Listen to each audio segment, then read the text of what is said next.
بسم اللہ الرحمن الرحیم۔ معزز ناظرین اکرام، السلام علیکم ورحمۃ اللہ وبرکاتہ۔ اللہ تعالی نے ملک الموت کے ذمہ روح قبض کرنے کی ذمہ داری لگائی۔ ارشاد باری تعالی ہے، کہہ دیجئے جان قبض کر لے گا تمہاری موت کا فرشتہ جو تم پر مقرر کر دیا گیا ہے، پھر اپنے رب کی طرف تم لوٹائے جاؤ گے۔ ناظرین اکرام، ملک الموت کی اس ذمہ داری کا سبب ہمیں اس روایت سے معلوم ہوتا ہے جو کہ ابو ہریرہ رضی اللہ تعالی عنہ نے بیان کی ہے۔ آپ فرماتے ہیں، جب اللہ تعالی نے ارادہ فرمایا کہ وہ آدم علیہ السلام کی تخلیق فرمائے تو اللہ تعالی نے حاملین عرش میں سے ایک فرشتے کو بھیجا کہ وہ زمین سے مٹی لے کر آئے۔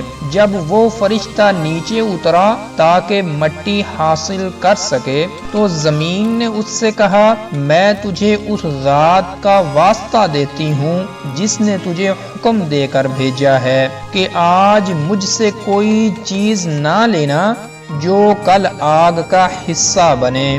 فرشتے نے مان لیا اور زمین سے مٹی نہ لی۔ جب وہ اپنے رب کے پاس واپس پہنچا تو اللہ تعالی نے اس سے پوچھا، تجھے میرا حکم بجا لانے سے کس چیز نے باز رکھا؟ فرشتے نے عرض کیا، اے پروردگار، زمین نے مجھے تیرا واسطہ دیا اور میں نے صرف نہ سمجھا کہ مجھے کوئی تیرا واسطہ دے اور میں اسے رد کر دوں۔ اللہ تعالی نے ایک اور فرشتہ بھیجا، اس نے بھی اسی طرح کہا، حتیٰ کہ باری باری تمام فرشتوں کو بھیجا۔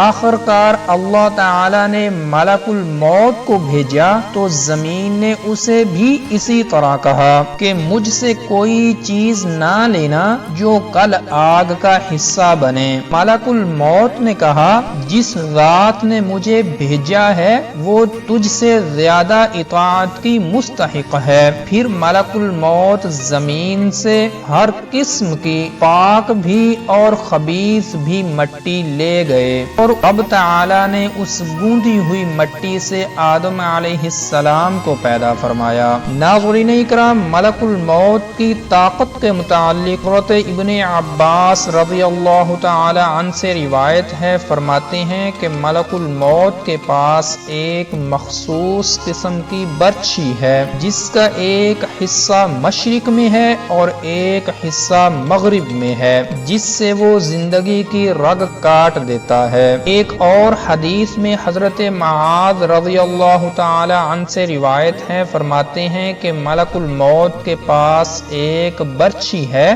جو کہ مشرق اور مغرب کے درمیان پھیلی ہوئی ہے۔ جب دنیا میں کسی بندے کی زندگی ختم ہو جاتی ہے تو وہ اس برچھی کو اس کے سر پر مارتا ہے اور کہتا ہے، اب موت کا لشکر تیری طرف بڑھا دیا گیا ہے۔ معزز ناظرین، ملک الموت کی یہ قوت جو اللہ تعالی نے اسے عطا کی ہے کوئی تعجب کی بات نہیں۔ کچھ فرشتے اور بھی ہیں جن کو اس کی مثل یا اس سے بھی زیادہ طاقت عطا کی گئی ہے، اس لیے کہ رسول اللہ صلی اللہ علیہ وسلم کا فرمان ہے، اللہ تعالی کا ایک فرشتہ ہے، اگر اسے کہا جائے کہ ساتوں آسمان اور زمینوں کو ایک لقمہ میں چبا ڈالو تو وہ کر گزرے۔ بعض روایات سے پتہ چلتا ہے کہ یہ فرشتہ ان فرشتوں میں سے ایک ہے جو عرش کو اٹھائے ہوئے ہیں۔ حضرت جابر رضی اللہ تعالی عنہ سے روایت ہے، فرماتے ہیں کہ نبی کریم صلی اللہ علیہ وسلم نے فرمایا، مجھے اس بات کی اجازت عطا فرمائی گئی کہ میں عرش اٹھانے والے فرشتوں میں سے ایک فرشتے کے بارے میں بیان کروں۔ آپ نے فرمایا، اس کی دونوں ٹانگیں سب سے نچلی زمین میں ہیں اور اس کے سینگ پر عرش ہے اور اس کے دونوں کانوں کی لوؤں اور گردن کے درمیان ایک پرندے کا سفر 700 سال ہے۔ اس فرشتے کی تسبیح سبحانک حیث کنت اور اس فرشتے کو دیکھ علیہ السلام کے نام سے پکارا جاتا ہے۔ تو ناظرین اکرام، یہ تھی آج کی ویڈیو، اور اگر آپ داؤد علیہ السلام کی بندر بن جانے والی قوم کے متعلق ویڈیو دیکھنا چاہتے ہیں تو اوپر آئی کے بٹن پر کلک کر کے دیکھ سکتے ہیں۔ السلام علیکم ورحمۃ اللہ وبرکاتہ۔